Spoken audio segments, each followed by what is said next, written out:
Welcome back to U-Boat, my friends. My name is Tobal. We're rich, even in our failure. We failed last mission because our spy was compromised. So apparently you do need to be completely secret and stealthy when you're doing one of those spy-type missions. Now, I accepted a new mission up all the way here to the port of Bergen because I kind of want to go back out into open water. I love the chance of finding a carrier group, and I don't think we're going to find one tucked into the Mediterranean. I did a bit of another mission, I tried to do another mission around here. It was just kind of a go out and patrol, but really, if we get these patrol missions to the North Atlantic, we're going to have to be crossing the Strait of Gibraltar all the time, and honestly, I'll tell you, it's not all that fun, and it mostly just takes forever. So, I'm going to power my way through the port of Gibraltar. We're going to go all the way up to the Scandinavian lands and see what we can find in the Great Cold North. Well, this is new. I didn't realize this at all, but apparently there are checkpoints that if you actually cover them with your boat or go near them, you can unlock a quick travel.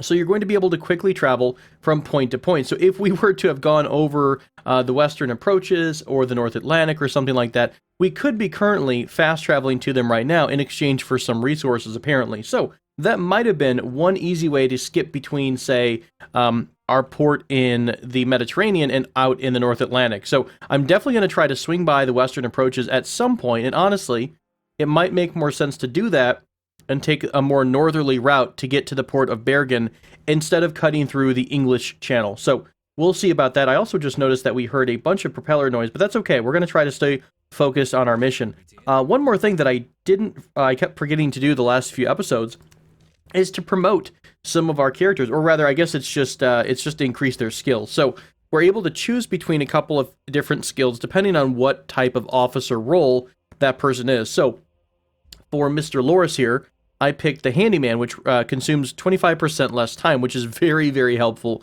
for an engineer. I think our other engineer had the same thing, and he also was able to get expert. So you are able to pick up different traits here, or whatever the blue symbol is versus the green symbol.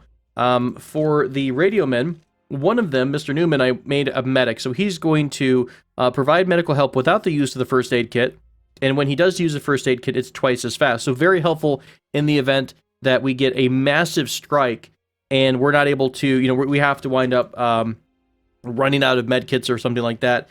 Both of my officers I took for the focus trait, so they're able to trace enemy ships by the Uzo and periscope 25% faster. I think the Uzo is the visual post, the observation site up top. I struggle with that one hardcore. We also were able to give them the expert role, and Mr. Mayor here is going to have the sensitive hearing trait, so he's going to be able to detect enemy ships from 25% higher distance. And in manual mode, the sea noise is a little bit quieter, so you can actually get enemy ships manually. I'll see you on the other side of Gibraltar. So we made it past the port of Gibraltar. It's been a very uneventful trip, but I'm on the other side of Ireland, and it looks like we've got a fleet of warships heading our way. Now, this said it was, I think, 3 to 7. So I'm curious if there's a possibility that there might be a destroyer tucked in here somewhere. I don't really want to poke the hive. I kind of want to poke the hive. I don't really want to poke the hive.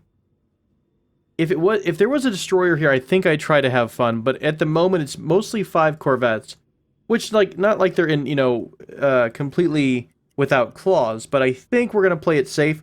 Let's pull down someone from the periscope, rather.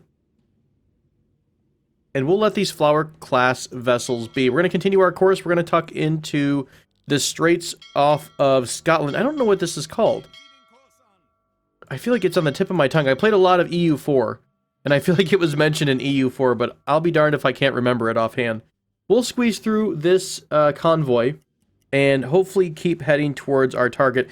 We actually used quite a bit of fuel so far, so we only have a range of about 5,200 left. If we are at the, hard to estimate right now because we're not really changing our speed too much and we're on electrics. But, boy, it was really stressful trying to get through the Strait of Gibraltar because there were, I don't know, maybe 24 warships, including some destroyers, so our crew went down to the 0 marker on the discipline, but I didn't have anyone break.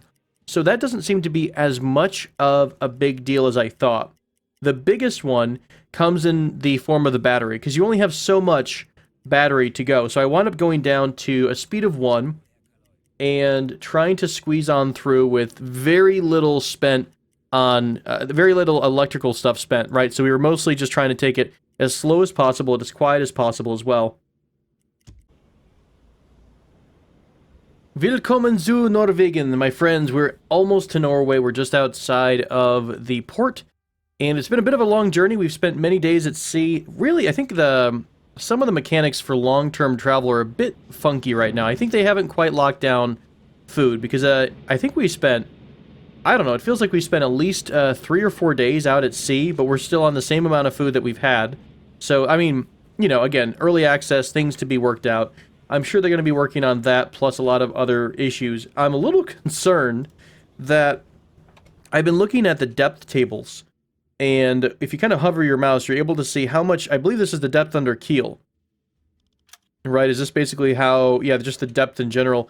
So, some of the areas here seem to be, like, negative, right? So you've got, you know, what I'm reading this as 5 meters below your keel, but this one says 5 meters above. So I'm a little bit nervous that some of these areas are above land somehow. Maybe the mechanics aren't right, but I really hope that the port of Bergen has been already well established, or we're going to have a pretty rough end to our campaign. We'll see. I'm going to go ahead and trickle in here.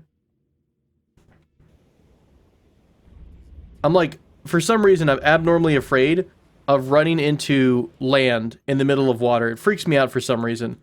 We're going to speed through. I'll tell you what, let's keep an eye out underneath to see if maybe we see the land rushing up against us. There's not a whole lot of room here. We're like literally 0 meters below our keel is the seabed. So I think I might try to, I don't know. I don't know if we need to just kind of use the depth meter. All of this says it's like 50 meters above. So I'm really concerned as to how we're supposed to get in to the straits. But I guess we're just going to power through and find out. Yeah. Not making me very comfortable. At all. I don't know if we're going to get stuck in here. Can I, like, fast travel to the port of Bergen? We're basically... And I don't think they have collision on right now. As far as I know, I don't think I've had damage. We're literally skimming the bottom of the seabed. We're, like, skating along the bottom. Look at how much our ship is pushed out right now. I mean, I hope it doesn't get more shallow. Are there any other approaches here? Because it almost seems like it gets worse as you go. No matter which direction you go, it's going to be deeper. Or, sorry, it's going to be more and more shallow. This is so flippin' weird. So, yeah, another port never to go to is the port of Bergen. Right, got it. If they ever turn collision on, we're super screwed. It seems like right now, though, we're kind of able to just skate along the bottom of the seabed. Obviously, that's a bit broken, but it is what it is.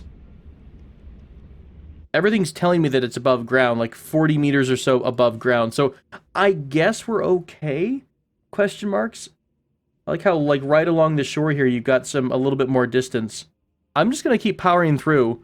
And, I mean, even the navigator's like, yeah, you shouldn't be going where you're going right now. I don't know if there's any way to recover from, like, this awkwardness here.